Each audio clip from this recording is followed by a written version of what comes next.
Hello, pursuers. Welcome to another episode of the Pursuit of Happiness podcast. I am your podcast host, Naz Kazimi, and we have so much to catch up on today. First of all, I just want to say we have lots of new, fresh, fun faces to say hello to. So it's almost been a year that I've started podcasting. It will be a year exactly, actually, in September, end of August, September 1st-ish time. And just recently I decided that I'm going to expand um, my podcast into social media. I kind of had a social media for my actual blog, website and blog, which the podcasts are connected to. So everything is kind of like my personal brand. Um, this podcast isn't just supposed to be like a Bravo or reality show kind of recap, although I do a lot of that. It's to kind of just tie in because I do have ADHD and I don't really do much in my regular life. And a lot of my time is spent watching Bravo shows, and I've been watching it from the beginning. So part of it was just to kind of give my 2 cents and how like I just find something so interesting from a different lens. We hear so many other kind of gossip sites. This is just sort of I want to focus more on the mental health. Now maybe I'll digress from that sometimes when I'm chatting about certain things or you know whatnot. I'm not saying that it's always going to be perfect, but I did expand. And so whoever's been following and supporting on the socials, thank you so much. Welcome. Welcome to this ecosystem called the Pursuit of Happiness. We are here because we're on the pursuit and every day things change. Sometimes I answer questions. Sometimes I talk about my bodybuilding. Majority of the time I talk about what I watch on TV because as someone that doesn't really have much of a social life, I do that a lot. I watch lots of my streaming stuff. No, I wouldn't say TV, my streaming stuff. And a lot of it is my reality shows, majority of it being Bravo and like Housewives, Summer House, Southern Charm, these type of things. So welcome to anyone that's, just starting to follow. Glad you're here. I can't wait to sort of expand and see where this is going to take us. I'm excited to see where this could lead. But chatting with people and knowing that I'm not alone, that's also fun. So that's kind of where I'm at. I just want to remind everyone again that next week I am traveling. I'm driving cross country from Mexico all the way back up to my hometown of Vancouver. We're going back home for the summer. Me and my daughter live in Mexico. We're going home for the summer. So we'll be driving. So I'm going to, these episodes that I'm recording right now, they will be scheduled to be released during the week. So I won't be as up to date in terms of the shows, but I'll try to be as up to date as possible. Same with my socials. So just bear with me. I know now that everything's popping, I'm going to be absent for a week, but it's just hard because we're not really stopping. We have stops along the way, but nowhere that I can just set up and record. And on top of that, driving through Mexico, sometimes the Wi-Fi is wonky, so I won't be necessarily able to stop and post things. So I'm kind of doing everything ahead of time, getting the momentum going. So once I get back home, I'm able to just focus 100% on the podcast. Anyways, let's get into what we're recapping today. So for now, I'm doing Summer House and The Valley. The reason I'm doing these two is like these episodes are literally, guys, so diabolical. I just I have to spend the time just talking about these two. Okay, let's start off with Summer House. Amanda not taking accountability for her words to Sabrina in itself is diabolical. And I posted this on my socials. So if you guys go and check the Pursuit of Happiness pod on either Instagram or a Facebook or even TikTok, you'll see I posted her little rant about Sabrina, and I'm like, really? The fact that Amanda is turning it back to Ben, like she's saying, well, I'm the one that's married and you want to, F me. Girl, if you're married, why are you telling people that Ben was in love with you this summer? This man wanted to fuck me in Italy. His friends had to remind him that I'm married. Okay, that was in Italy. This is a whole year later. And because you lost the attention from him, you're spitting it out like as this kind of BS. Not Amanda showing her pick me true colors. Honestly, when I saw that, I was like, okay. No. So, and then I also posted this on my socials and it's kind of getting a bit of traction, but I just want to clarify. Not that I owe anyone an explanation, but I just, it's a conversation to be had. And it's a good conversation to be had. I have said that we need to mind our P's and Q's when it comes to social media so that people don't get attacked or are bullied. Most people will agree. But you'll have those odd people that will be like, well, she did this to Ciara, so why should why should we care if, et cetera, if she's getting bullied or whatnot. That statement, and then I put a picture of Ciara and Amanda, and then people were like, why would you even put a picture of Amanda, or why would you even put a picture of Ciara? Like, it goes both ways with that. And I was like, because these two are women, okay? And not that anyone, especially not Ciara, I don't think she's getting bullied. And I just said that these are people that have feelings. These are real life. Let's just be mindful of what we say. Because at the end of the day, we are watching a show. This is real life, what's happened. I'm not taking away from that. But even now, I know Ciara is very strong, but even someone that is in more of the power position in a situation like this, they still have feelings, they still have thoughts. If things get too hectic, especially on social media, they might be like, oh my God, I don't know, I'm dumb, I should have seen this. It makes it more harder on them when really it's just a stupid thing that's happened and it's kind of part of life, like life will go on. For the Amanda part of it, I mentioned it because she did suffer from mental health issues. Both these girls are on antidepressants, both of them. Ciara has admittedly said it, and Amanda has said it. So I just want us to realize that people make mistakes, and even intentional or not intentional, at the end of it, they're still human. And I wouldn't want anyone self-harming because of a mistake that they've made. For them to understand, or for people to give their opinion, sure, go ahead. They have public profiles. They're on a reality TV show. And this is kind of more so for Amanda. So if you want to express how you feel, that's one thing. But then taking it too far, where you're kind of provoking them to self-harm, that's what I just said. Let's just be aware of that type of bullying aspect. But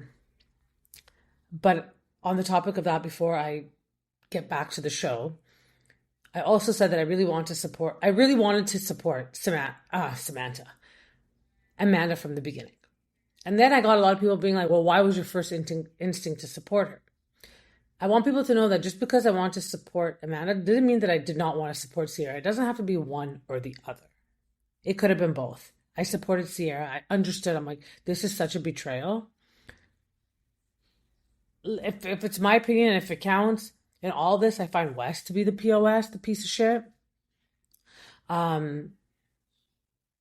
He's the number one piece of shit. Number two is Amanda, okay? Don't worry. This is what I think. I understood where Ciara was coming from. Not in the sense that, okay, West did this to her. They weren't dating. It is her ex, so to speak, but they weren't dating. But that was her best friend. And for her best friend to lie to her, that's the part that I was supporting Ciara. I'm like, that's disgusting. Like, she should have just said something to her. Initially, I thought it was false. I'm like, this can't be. But obviously, wherever there's smoke, there's fire. Things always come to light. And then moving forward, then when it actually came about that this was happening to Amanda and she disappeared offline for a little bit, I was like, okay, this is where I was like, let's not get into the bullying. Let's just wait to see what's going on, hear both sides of the story. Okay. I'm still saying let's not bully either of them. Okay. But the behavior that I'm witnessing out of Amanda doesn't seem like she's too sorry.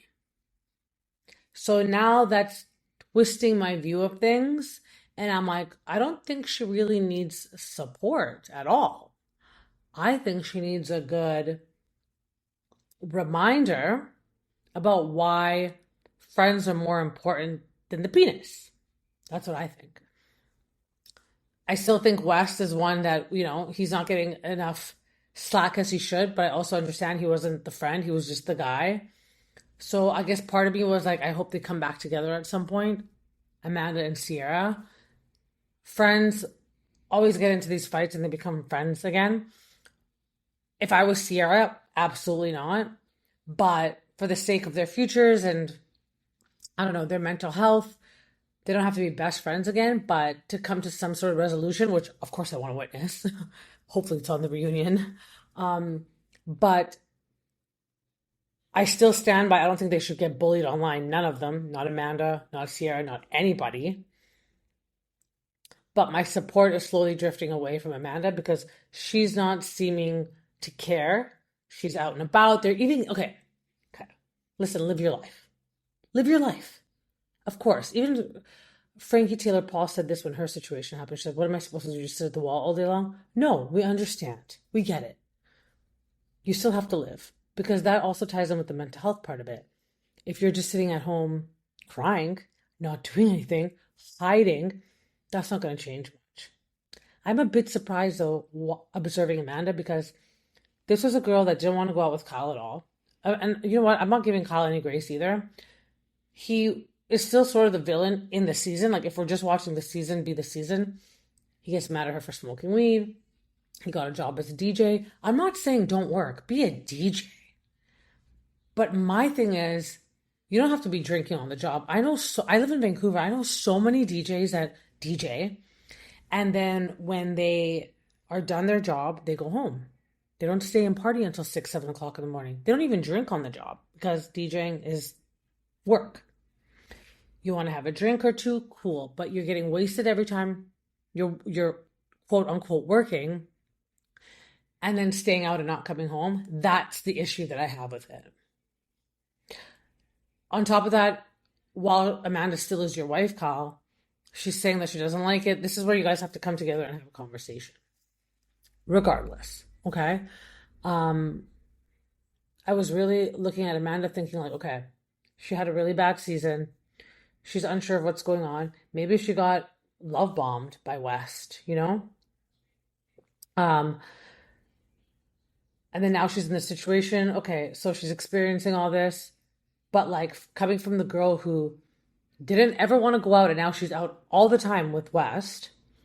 And on top of that, they're not just out and about. She's wiping the man's face, taking the little like mustard or whatever mayonnaise he has on the corner of his face, wiping it off. They're kissing at the Yankees game as if you can't see yourself on the big screen. This type of behavior shows me that you're not remorseful. You're losing my support.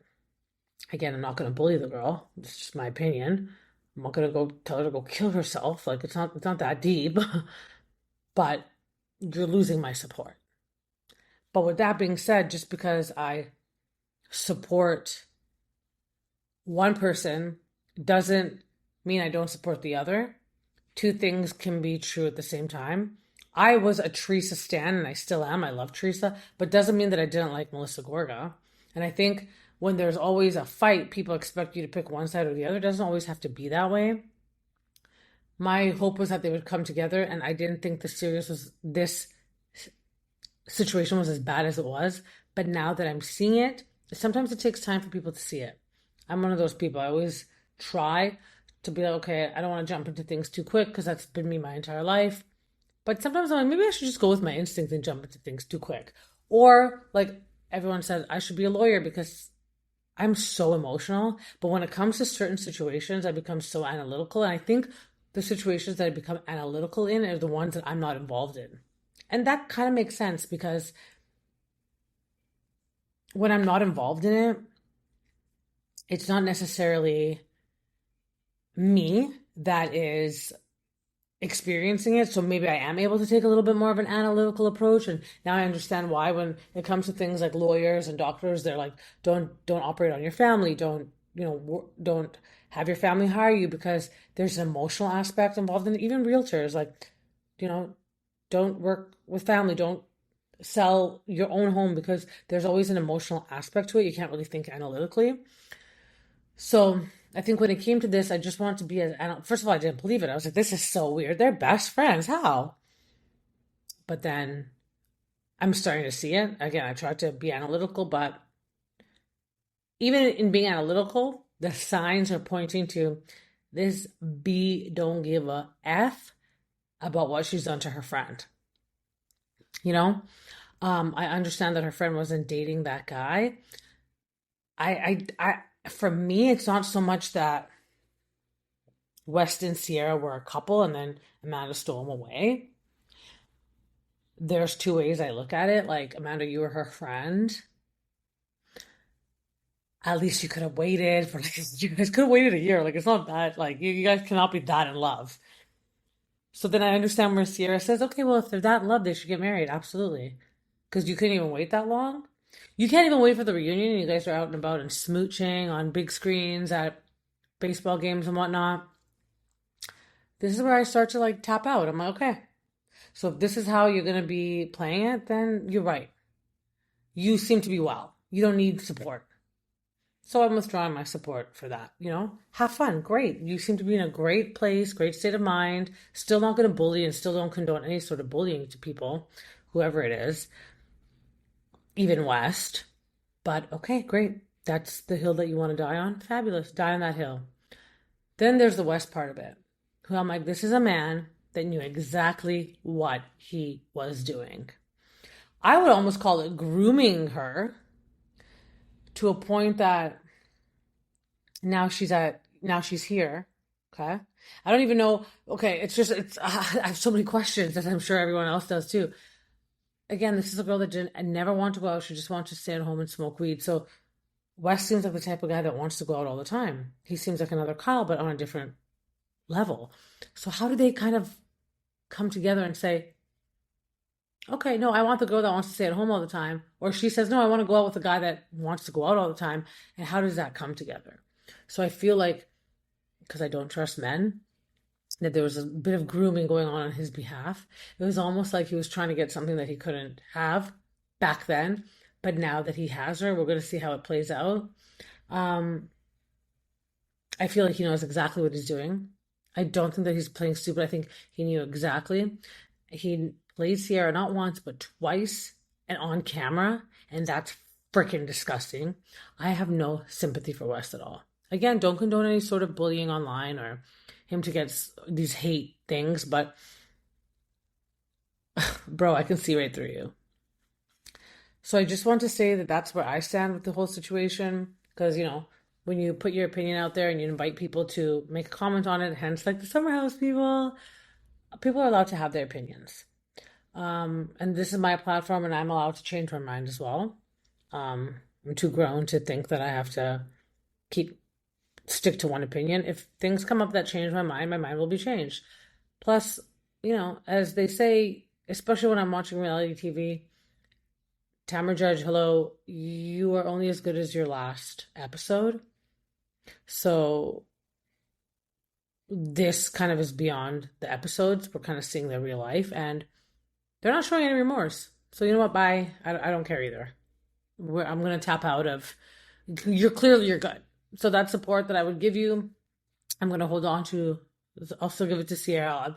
It's nice to see her flourishing. She's getting very like posh, sophisticated deals, and we're going to move on with our lives. Okay. We're still excited for the reunion to come on, but we're going to move on with our lives because clearly everyone else has. Okay. So I don't know why we're here sitting crying over spilled milk. So that's where I stand with that. So back to Summer House.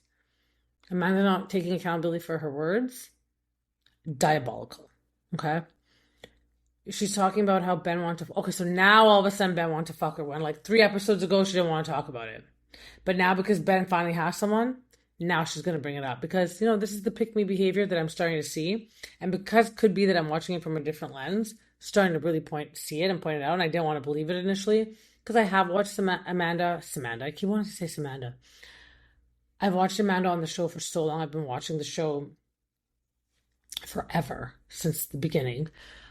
So, when she was still Kyle's booty call.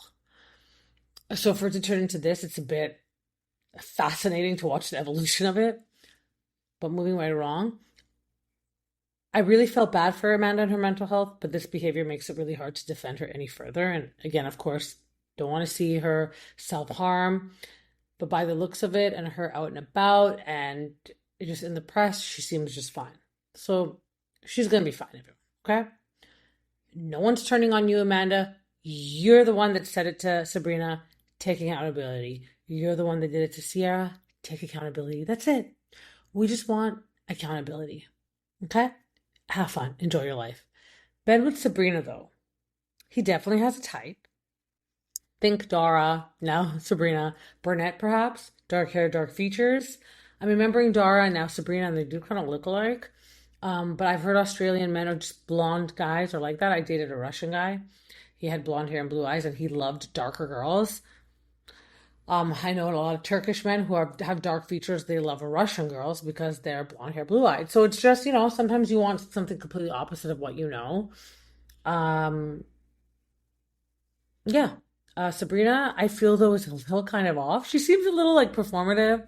Maybe she's just passionate, dramatic. I can be dramatic too, especially sometimes when I'm not so comfortable with people. I feel like I put on a little bit more of not an act, but people please a little bit more, like very more enthusiastic when they're telling a story. Whereas like if it's my close friends, you can be comfortable and be like, oh, okay, yeah, cool. Or it's somebody else, be like, no way. Like you just want them to feel good about the story that they're telling. So that's how I feel about her so far. We haven't really had much of an introduction to her, just from what I've seen.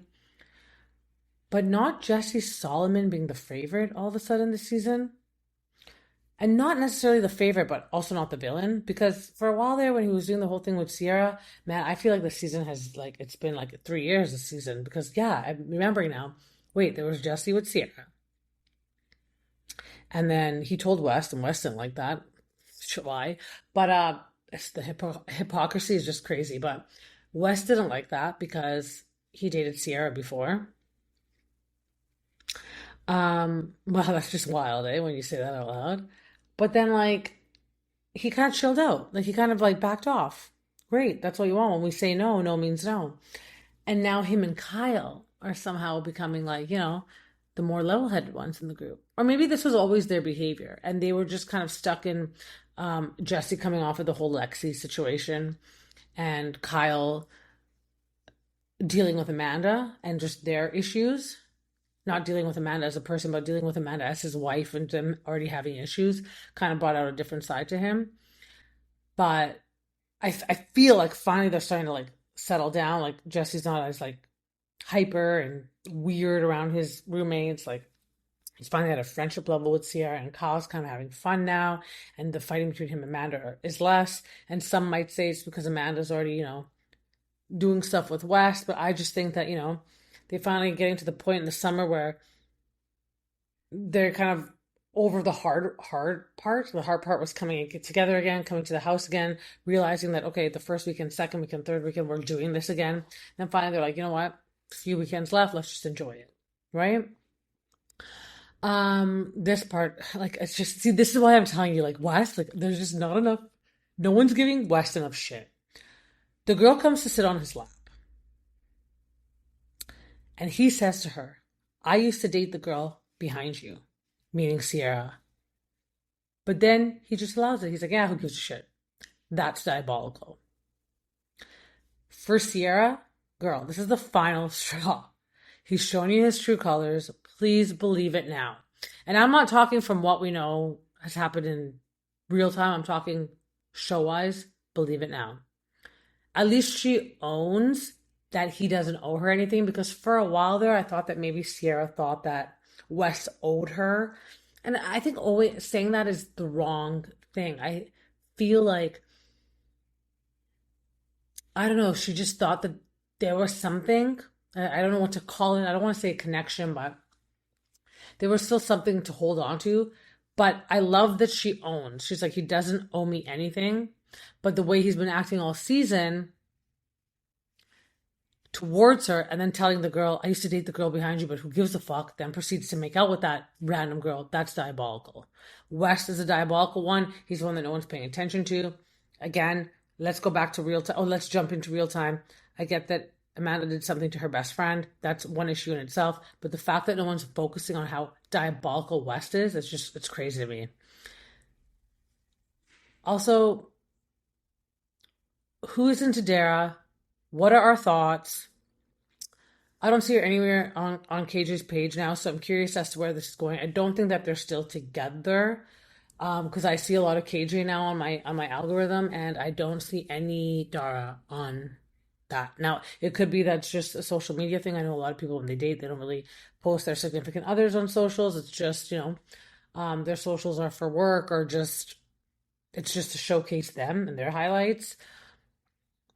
Maybe they're just not serious to be posting, or maybe they're just not together at all. But I have not heard from her, and I don't get her. I still am not understanding her place on the show. So that's going to be interesting to see. I mean, how many more episodes are left? And like, I feel like she's like giving confessionals and stuff. It's crazy. Here's where it gets more diabolical. And now you can't help but see it through a different lens. Amanda joins West and his date. Her name's Emmy. And all of a sudden, she's like proud of her husband being a DJ. Oh, yeah, he's the best DJ, blah, blah. Again, let me go back to what I just said. They were having issues during the summer at the beginning when they were coming together to the house. And then finally, like, there's a few weekends. It said August 17th, I believe. A few weekends left. Let's just try to make the best of it. So I get it. I guess I get where this is going. But here's the other thing, and I'm going to say allegedly because I don't want to just drop things. A lot of talk has been had about Amanda and her eyes. I know a lot of people with really light eyes and their pupils get really big. And people are like, is it cocaine? Cocaine is different. But Molly, allegedly, could be because Molly it's the feel good one. And I don't see them disappearing all the time, but I see them like having fun and huggy and like jumping around and having a good time. So it could be. We don't know. Didn't we hear that Carl used to do cocaine and come to the at the house on the weekends, shacks in front of our eyes? There was cocaine on the table at one of the, you know. So I mean, it's not out there, but as you saw Carl and Jax with their whole cocaine stint, they were quite angry when they would drink. But the lovey-dovey and the like, check me out and like let's touch and like that could be a Molly thing. Not saying it's happened, just saying allegedly. If people want to like this is what I would look at. Now Wes falls asleep, and all of a sudden he's just eliminated from all things. He was about to get bitched out, but nope, he's asleep. No one's looking at Wes the way that I think we should. Guys just never get in trouble. Like, it's just like Ciara has to deal with the brunt of this. No one cares about. I am so over him just walking away from this like scotch free. I know even when you go to his socials, so many people are like, "Yeah, Team West, you got this." That's weird for me. I just don't understand what people don't see. Like a lot of women seem to be swayed by the D, honestly. Now, when he wakes up, he's confronted by Amanda. And this is where most people are saying that she's bitching at West for herself. But let's just say we're bitching at you for Ciara because she's my best friend. As you look at these shows, which, this whole conversation about Summer House seems to be like the underlying nature of West and Amanda, because now we know in real time what's happened. Yeah, you can't help but kind of see some things and you're like, that is so weird.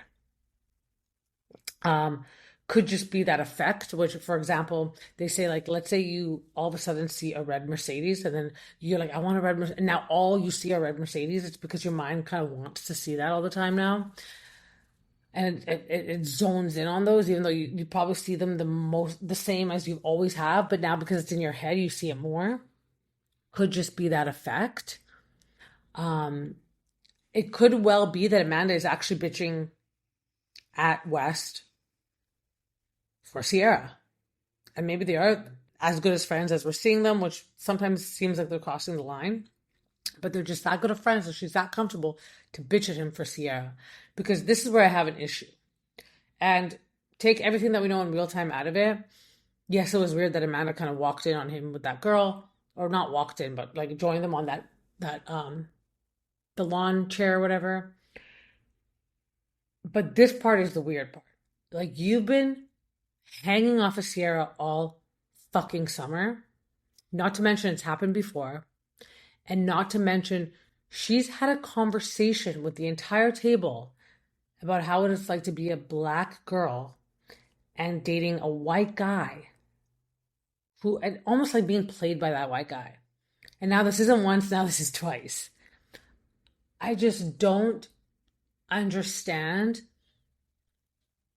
where he thinks that's okay. And I've met men like West before where when you guys are alone, they act a certain way, and then other women get into the picture and they pretend like they don't see you anymore because if they look at you in the eyes when that other woman is there, they know that they fucked up and that you can, like, you're calling them out just by their look.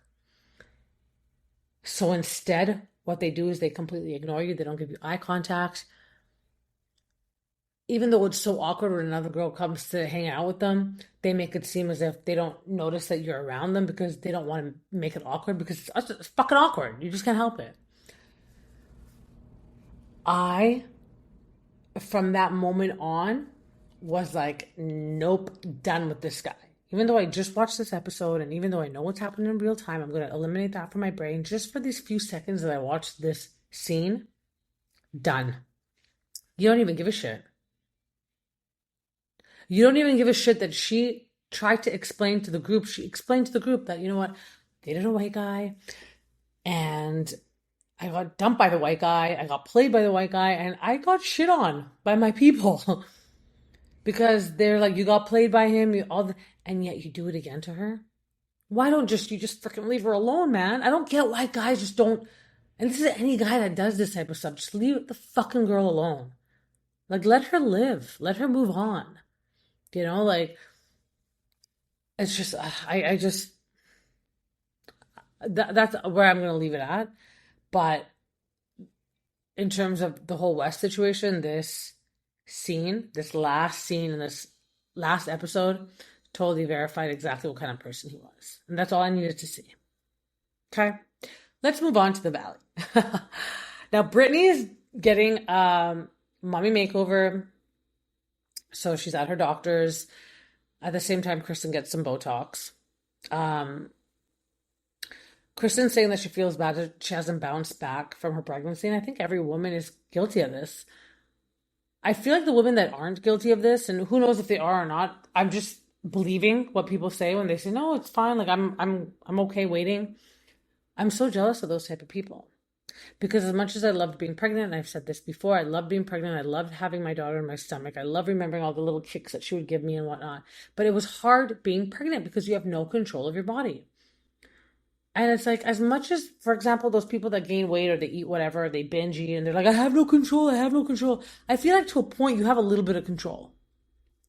Because really when you're pregnant, you absolutely have no control, You can control how much you eat, but you're still gaining weight.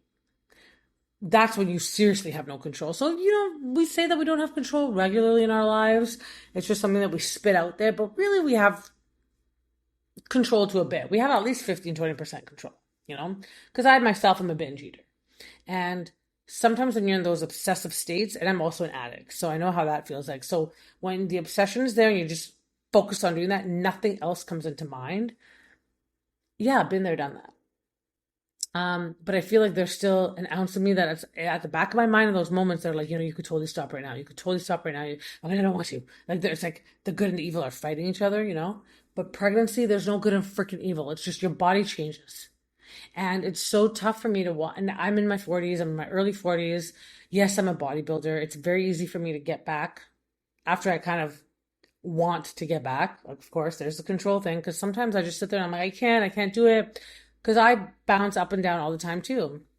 Go to the gym for a few years and then I'm sick of it. I'm sick of seeing the people at the gym. I'm sick of, I get into my head and I'm like, I can't believe that I have to work out for the rest of my fucking life to keep my nice body, I start fighting with the science of bodybuilding, even though like science always wins. But, just in my head, I'm like, this is bullshit, And then to get back into, feeling good about going to the gym and getting back to, get over that hump of like, you got to start going again.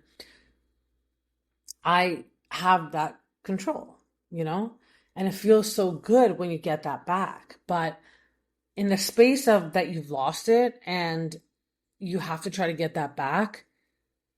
It really feels impossible. It feels, Samara in the well, in the ring, it feels like you're in the bottom of the freaking well and you're clawing your way to get to the top and it's not freaking working. Because no matter what you do, no matter how much you scratch, your nails are going to fall off because you cannot get a grip to get back up. That's how it freaking feels. So I get it. It's tough. And I feel so sad for women that feel like there's a pressure. For myself, and just to say it, I gave myself a goal of doing a bodybuilding show because I was just getting into bodybuilding right before I got pregnant. So what happened for me was I did a bodybuilding show and then the bodybuilding show was exactly a year after I gave birth. So it was kind of nice. I had 4 or 5 months where I was just breastfeeding. And then as soon as I was able to get back to the gym, I started going. I didn't become skinny right away. No, it doesn't happen right away, but started going back, which feels good in itself because you're moving and you have like that 1 hour alone time. Although, yes, in the beginning, you feel so guilty. For me, I didn't realize I had to drink so much water. So my milk started to dry up. And that was another guilty feeling. I was like, oh my God, I'm like, I failed just because I wanted to go to the gym. Like, there's just so, and I suffered immensely from postpartum anxiety and um I couldn't sit still. And OCD, I would say, but more so anxiety, like I just could not sit still. Uh but that's the goal that I gave myself and it works. And I got down and um of course so many layers to that because after I had got down my weight and I did my bodybuilding show, I quickly regained the weight because it wasn't really a lifestyle change. It was more like a prep for a show, which is completely different. Um, so that's why I'm saying now, as someone from experience, maybe a goal like that is good, but it's how when that, because the show is going to come to an end. And when that show comes to an end, it's like, how do you move forward and sustain a lifestyle where you're not consistently yo-yoing because you know yourself well enough that when you're in that yo-yo state, it's like the worst place to be and it's so hard to get back, right? I'm still learning, but one thing I don't do is give up for too long. I'll give up, but not for too long because too long makes it so much harder to get back and I just have to try to remember to tell myself that. So I get it and it's shitty. It's so shitty that us women have to experience that. And, that's all I can really say is that I feel you girls. I feel you women. I feel you girls. I feel ya. I mean, that wouldn't stop me from having any more kids. Don't get me wrong. I get pregnant right now, but the thing is that time period it just feels like it takes so long and you're not yourself and you feel ick. And then to be forced or to feel pressure that you have to dress like this and go, that completely sucks. So women for women, I totally get that. Luke and Jason meet up. No, I like Jason. He reminds me of every Vancouver boy because I grew up with a lot of Filipino guys. And Jason looks exactly like all of them. Jason doesn't like that Janet was being attacked. And obviously there seems to be a trigger there. And that makes sense. That's his wife.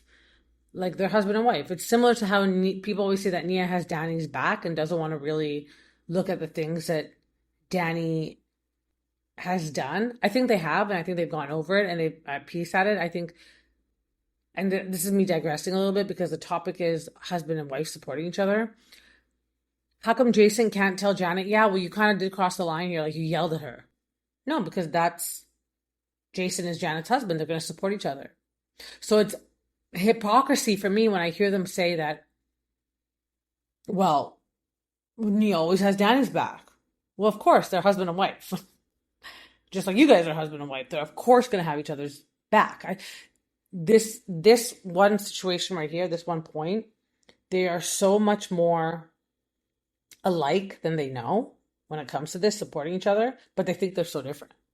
It's like, but you guys are doing the exact same thing with your partners, with your spouses. I just wish that they could see it that way, I feel like, but this is where it kind of differs. I feel like Jason and Janet are mad about different things when it comes to Nia and Danny. For example, Janet is upset that Danny won't take accountability for his actions. Saying, like, he won't say, yeah, I'm a sexual assaulter or whatever, I think that's what Janet's mad about, I think. Although we've seen that he has said, yes, I've touched women inappropriately. He's apologized to those women, especially being Jasmine and Melissa. They've squashed their beef with him. Janet even came on the first episode and admitted that she's seeing a therapist and they're trying to find out why she uses these very strong words to try to hurt people. Like, is she actually using these words to define a situation, or is she actually using these words to really break down people in that moment where she feels like she has an upper hand? She's the one that said it. Where did I get that information from? Janet. First episode. Season 3, episode 1. She even admits that she shouldn't be saying words like that, especially if there was a friendship there. Okay, great. She's the one that admitted that she's in therapy to figure out why she uses these strong words. Great. That's what Janet's upset about. Jason, on the other hand, he's upset because he feels like Danny did take accountability, but he hasn't made any changes to prove otherwise. Jason, my dude, It doesn't happen overnight. But when it comes to Jason and Janet, which is the point I was trying to make, they're mad at Nia and Danny and the entire situation. I would say more so Danny, um, because of two completely separate things. Janet wants him to say that he's a sexual assaulter, but that's like we're past that. But she's still hung up on that. And Jason wants to see change out of him, like he wants to physically see it. Well, how are you going to see people change when you're not even around them? You haven't even talked to him in a year. You guys don't see each other until you're filming. So how are you actually going to see the change? And what change? Like, be a little bit more specific. What change do you expect to see from your friend? If you guys had a friendship or have a friendship or are trying to work on a friendship, you should be able to talk to people about stuff like this. And this is the type of change that I'm hoping to see from you. Not to assault any more women. I feel like, what? It's part of what Janet said, and that's your wife, and like, I don't think Danny's touched another woman or gone through something like that since this was brought up, and even before it was brought up. So what's the change that he wants to see? Because Jason's not actually mad at that about Danny. Jason wants Danny to behave the way that Jason wants Danny to behave, but you can't control how people behave. So either like your friends for who they are and accept their mistakes and have faith that they're going to be moving forward and be that friend for them if they need something, or just completely nix that friendship, because people are not going to behave the way that you want them to. People are going to behave the way that they are, because that's who they are. They can learn from their mistakes and changes can happen, but you can't control that. You're not their boss. You're not God.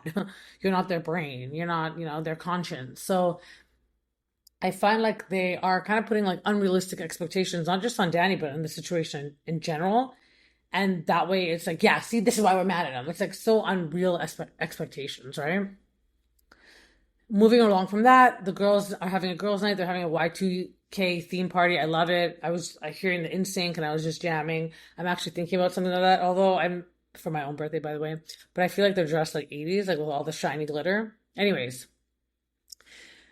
here we see Lala get into some beef, although I feel like the beef was totally uncalled for. So Jasmine says that she does love Lala. They went out to eat, etc., etc. But outside of this friend group, she doesn't think that Lala would want to hang out with her. That's exactly what she said. I have the clip. I posted the clip on my social media. I've seen the clip. But Michelle runs and tells Lala, and she completely skewed the message, because initially they were talking about how Jesse's like a showman, like Jesse kind of puts on a show for people. And Michelle had said, because Jesse likes to put on a show for people, if we weren't all a big friend group, the way that this divorce is being handled would be completely different. That's what Michelle said. Jasmine came out and said, and we have the clip, guys. Like, we've seen it, like it's out there. Jasmine said, yeah, but I feel like a lot of people in this group could be that way. I don't feel like me and Lala would be friends if it wasn't for the show. I don't think Lala would want to be my friend. That's actually exactly the words that she used. I don't think Lala would want to be my friend. So she even took the back seat, and she never said that I wouldn't want to be Lala's friend. She's like, I don't think Lala would want to hang out with me if we were on a show together. Okay. This is where I'm excited for Lala to see the clip back, to see how skewed this game of telephone, like it just literally went from like one ear out the other in Michelle and became so like chopped and screwed, because that's not exactly what Jasmine said. If Lala wants to be mad at Jasmine for saying, I don't think Lala would like me if it wasn't for the show, okay, great, get mad at that. Because there's so many things that I would see as Lala being upset about. Oh, so you think that I have to be motivated by money to be someone's friend? Perhaps. I could see an argument there. Lala herself has said that, she shows up, she does her job, and she goes home. I mean, you're the one that said it, Lala, So I can see that. But what was said to her was completely wrong. And I feel like they're kind of fighting for nothing. And again, I'm excited for Lala to see the clip, because I feel like this is a situation where, and it happens in real life to real friend groups all the time. Not that this isn't a real friend group, but friend groups that aren't on freaking reality TV shows. It's just, someone takes something and completely chops it and twists it, and now it's creating an issue. Whereas Micah, for instance, take Micah from Ladies of London. See how when she kind of like gives information, when people are like, well, were they talking about me? She gives it, and I know she's the etiquette queen and I really love Micah, but she gives information in a way that doesn't cause a big problem. I'm not saying she downplays what was said. She doesn't chop and screw it and make it less. She just doesn't chop and screw it at all. She kind of keeps it at a very bare minimum and kind of keeps out really emotionally triggering words from it, you know? But Michelle didn't do that. Okay? Michelle made it worse. So again, I can't wait for Lala to look at that back. And I do like Brandon so far because Brandon is in this episode and that's Brittany's dude. I know for a fact that they're not dating anymore. I believe I even heard her say that she's officially single. So, but from what I see, because I've heard other podcasts talk about him and say, oh my God, it's embarrassing. But I don't think it's embarrassing at all what he's doing. I think he's just kind of, you know, he's on the show. He's invited to an event where there's cameras. What do you want him to do? Just stay fucking quiet the whole time? Like, if that was the case, he wouldn't be in that scene anyways, okay? I do think that they're moving a bit too fast. They're both still like divorcing and whatnot, so I feel like it could be reboundish or just kind of keeping their mind busy while they're going through it. I don't see it being anything um insanely, and obviously now we know not now in real time that they're not, but anything serious. Um, I just think when things move along too fast, that's what happens. Um, but yeah, so Danny and Nia, they moved to Santa Clarita. I don't even know how far that is. If I ever go to LA, I'm definitely gonna drive out there to see how far because everything just seems so far apart, you know? I know when I was in Anaheim, I would always drive to LA, and Anaheim supposedly is Orange County, and LA is like, LA, so okay. But in the car, because Lala's driving a bunch of them to this road trip to Santa Clarita, as they're saying, she brings up, she's like, I've heard that Jasmine is flip-floppy. The only person that you could hear this from would be Michelle. So again, she's taken something and she's made it so much more bigger. But Brandon chimes in. And now I kind of agree with Brandon. But Lala didn't have anything to say. She kind of kept her mouth shut. For someone that likes to talk a lot and like put people in their place. First of all, why didn't you put him in your place then? In his place? Because he's Brittany's man? But at the same time, I feel like it's because part of it is true. Like, you've had a bad experience with her, or you think that you've had a bad experience with her, but how all of a sudden does that go from that to being flippy floppy, especially if you guys kind of discussed it, you know? Um, it was just weird to me. It was a bit weird that he chimed in, but hey, like, if you didn't want him to chime in, don't talk about it in the car. Okay, Lala? Like, you're on a show. Like, how come you're allowed to bring up things? Like, you're allowed to try to make Nia and freaking Janet have a conversation together at Sosa's first birthday, but Brandon wants to bring up something when there's freaking cameras there, but he's not allowed? Yeah, he's only been there for a minute. So have you. You've just been on, like, this is the third episode. Calm down. Like, why is nobody else about to say anything? Because it's ruining your kind of like, you're producing it and it's ruining that. Just, she's a big hypocrite and she always does things that she doesn't want other people doing, and it's just, this is a perfect example. I'm still unsure about what I think about Lacey. Lacey and Jesse showed up, which is weird. Like, Jesse's kind of like not into this season quite yet. I know it's only episode 3, but not too sure. Lacey's kind of kept him in the background for now. Brandon's having a conversation with Zach because Brittany did bring up that he has to win over Zach, as Zach's like he's kind of like the big brother, like looking out for his friends. And Brandon admitted he has red flags. So I don't know what else do people want. Yeah, he has red flags. He is red flag. He has 2 baby mamas. He's going through a divorce, but so is Brittany. So how come it would be okay for her and not him?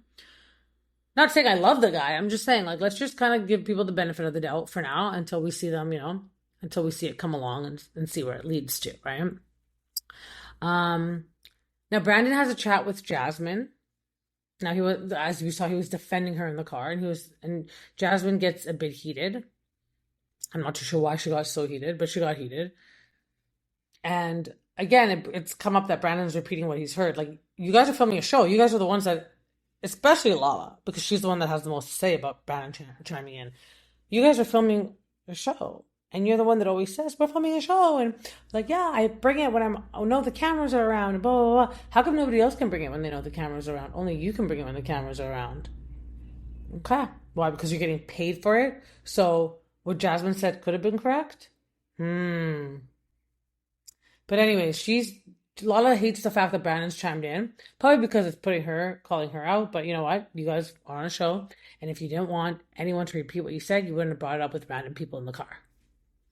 Okay, probably just not going the way that she expected. It's not rolling out, her self-producing way. So she's kind of taking a back seat. You call it being on a TV show, right? She's the one that says it. Everyone says it. I'm on a TV show. Okay, so he's also on a TV show. You didn't have to talk about Jasmine in the car. You could have just said it to her face like you always say that you do. This whole being flippy floppy, we all know it's coming from Michelle. It's not that hard to see. But yeah, you could have just said it to Jasmine's face. That actually would have been more fun for the audience to watch. Same angle that you're constantly trying to preach to people about, say it to people's face. But I don't think that being mad at Brandon for bringing it up is anything to make it into a storyline. But Jasmine seemed to be upset. She was like, oh, Brandon said it like this and blah, blah. I didn't go back to watch it. I didn't really have a care in the world to see. But Jasmine was almost so heated. It's like, it's not that big of a deal. Like, calm down. You guys already had this discussion. Even if he had heard it wrong or whatever, like, calm down. Like, for someone that they're saying, oh, he has nothing, he brings nothing, he's just, Brittany's friend and he shouldn't have said anything. Everyone's giving him so much power. Lala's giving him so much power. Now Jasmine's giving him so much power. Everyone just needs to relax. Like, it's just something for them to be mad at. Like, this is what happens when season 1 or season 2, 3, 4, 5 come along. They'll grasp at straws to make anything work. Because now they think that they know how the machine gets oiled, wrong part of the car that doesn't need to be oiled. This should just left it. He is really nobody to the show, so it's not that big of a deal. And if you brought it up, great. He's moving the storyline along for you guys, but the way they're all getting so angry about it just feels like there's another layer that we're not quite seeing yet. So hopefully that gets revealed as the show goes on. But yeah, that is it for the Valley. I don't know what you guys think about it, but it's falling a little bit short right now. I understand everyone's just had kids and there's moving and, hopefully it picks up. It seems like it picks up a little bit more.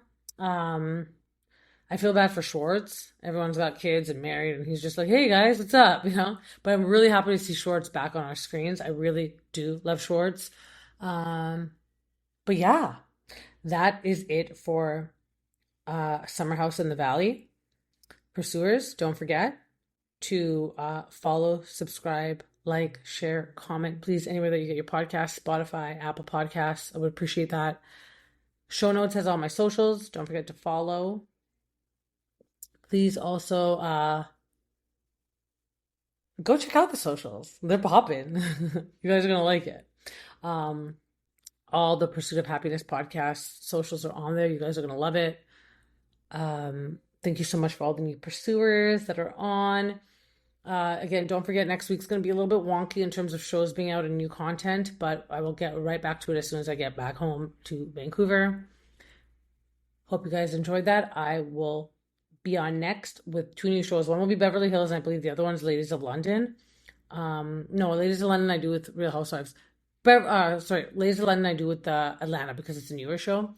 For sure, I will be back with Beverly Hills, and there's one more show that I'm forgetting right now, but I will do a recap of that also, and that will be out this week. Have a good one, Pursuers.